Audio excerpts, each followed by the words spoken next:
Hold up, book, yeah. Okay, so my experience with this is I read it about 9 months ago. I really liked it. Gary, you have? I haven't read it. I've heard it was a good story, and I'm really looking forward to it. Okay, so this is a review by one guy who's read it and one guy who has not. So we just watched Watchmen, and we're going to give a quick review as we're driving home, because I'm dropping Gary off after the show. So we did not talk. No. We did not talk about the movie. We held our tongues for 10 minutes. Okay, Gary, I'll ask you. What did you think of the movie? It was epic on so many levels. There was action, there was graphics, there was emotions, there was character development, there was plot. But as a guy who just goes out and goes to see a movie, right? Like, I judge all my movies. Is that how you judge movies? Oh, yes. A lot of movies these days are they focus on one or two things, and they think they're good with that, they're not. This is an adventure story. Oh, yeah, a lot. But that's not on your list because you're like, it's got to have so many things. And I'm like, sex. Well, you didn't mention sex. There was nudity, there was boobs, there was penis, I wasn't expecting to see glowing blue penis. Here's a shot of the penis in the comic book as well. Yeah. So, obviously, the penis was important to the story. And I know a lot of the girls in the hallway as we were exiting were talking about that too. So. I liked it too. I really did like this movie, but it's not the kind of movie that I go around telling everyone to go see. It's like Batman Returns sort of had that tier where I wouldn't be like telling everyone to go see it because it's like, okay, you got to be up for kind of dark and long. And then this is darker and longer, and like it did feel epic, right? It didn't feel like it was like a normal movie. Superhero movies, they got that thing where it's like the first movie's, we're gonna set up these characters and we might have a little bit of a battle with a villain, but basically it'll play out in part 2 and part 3. And it's like, no, this is like part 1, 2, and 3 of whatever, all rolled together. This is the end of it. They're not gonna have a Watchmen 2. They're not trying to skimp us, They're not trying to gouge the consumer. That's basically 2 movies for the price of 1 you just got. There's a lot of times where an actor can take his character, he or she can pull you into it. The supposedly likable guys were kind of nasty, right? How about that Rorschach, eh? Everybody in the theater laughed, and they identified with the most insane character. He was bloody, he was brutal, he was stark, he was bloody, and he was ugly. And everybody liked him. I think that's the point they were trying to make in the movie, though, that mankind is pretty dirty and pretty ugly. And he certainly proved it if Rorschach was the most popular character in the theater. Yeah, or the theater was packed with crazy fucking people. Okay. Dr. Manhattan, man. He's trying to get a picture of his Crystal Palace. Yeah. It's not really a palace. It's just...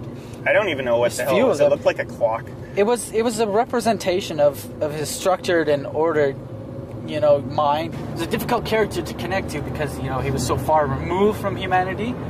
But I've seen a lot. I've seen a lot of, like, androids or robots or things trying to be human, and in a lot of movies and a lot of scenes that Dr. Manhattan really did it well. Omnipotent almost. Maybe because it took me longer to get through the comic. I didn't quite maybe appreciate the way his character changed over time. And just to touch on like changes from the comic book. So no one's going to go into this movie thinking that there's a giant squid at the end. That's like, did you hear that there was no giant squid before you saw it? Or no. I heard some guy talking about it on the way out. Yeah, there's no giant squid. There's no giant. There's one in the comic book. So yeah, I remember that it was like specifically a giant squid that's killing people at the end. Because at the end of the novel, they just show a bunch of dead people, bad squid. I thought the ending was handled quite well. No, it wasn't a giant squid. It wasn't the same giant squid that was in the comic. What, you really want a giant squid? Is the giant squid really better than like some kind of atomic blast? I don't think it's necessarily better. Iron Man is my favorite comic book of all time, and when I saw that, there were some significant changes, but that's not the point. Each of the characters was well played out and well thought out. It had everything that a good Iron Man comic has. I didn't see any depth of character in the comic that they weren't able to portray on screen. They sure did a lot, and I love the way they did it. There's very few movie cliches in the handling of the first hour and a half, really. There was like even that reference to Apocalypse Now, right? I didn't see anything that they altered in that at all. Like if you compared what was on the movie theater to the comic book panels, and then they add Ride of the Valkyrie.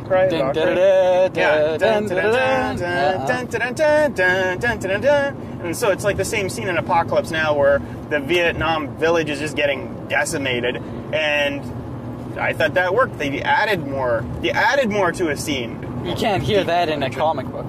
This movie was pretty graphic, pretty bloody, pretty sexual. Yes. Pretty energetic. They didn't spare the violence or the blood packs. I don't know if it was overdone. I'm pretty inured to such things over time. It slapped you in the face a few times. I think maybe even the gore was paced. Actually, I'm gonna go see this again. Are you? Probably Friday. I think I got pretty much all the story the first time through. I was just really excited to see this. I've been waiting a while. In the backgrounds, like when Ozymandias was watching his TVs, you know, there's a whole bunch of different things on TV, and this is how he connects with the human race. Your eyes are just darting around. You're like, what's everything on the screen there? And from where we were sitting, it was kind of difficult to see all that.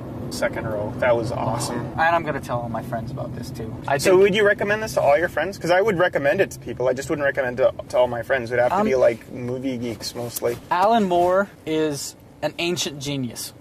And all of the stories that he's worked on and made and created and been a part of are really good stories. You know what? I don't get what Alan Moore's problem is with his movie adaptations. I loved V for Vendetta, then I read the comic, and I was like, oh, I actually like the movie a little bit more than the comic. What's his problem? Says he's not going to watch the movie adaptation of Watchmen. I don't know if he watched V for Vendetta at all. Obviously, he's a genius and stuff like that. But, yeah. Dude, what's your problem? I don't know. He's an eccentric genius. You know, living somewhere in England. It's just... You know, yeah, living in England is no excuse. There's other people in England that get along with, like, movie adaptations and they work just fine. Neil Gaiman, man. Zack Snyder, directing, 300.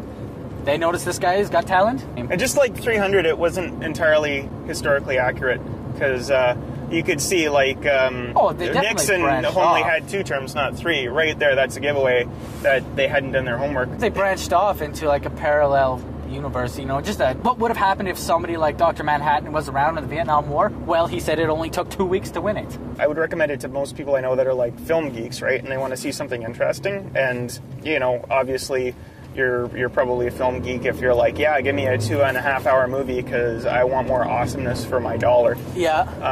But you're going to go see it again in a week. I think I'm definitely going to go see it again, but I would actually wait for the next version that comes out. And nowadays, with the quality of home viewing, right, Blu-ray, it's like, I know eventually I'll be owning this on Blu-ray. Yeah. So probably my second viewing will be when they come out with a 3-hour version on Blu-ray. It'll be a long time before I see a movie twice in the theater. I have to see this again, and I have to see it as soon as possible. You know, I have to start piecing it together and how often do you see a movie twice in a row then? Because you could be an insane person that sees a movie twice in a row all the time, and that would not be an indication of quality. No. Heath Ledger's performance as the Joker inspired me to come back and see it again. Okay.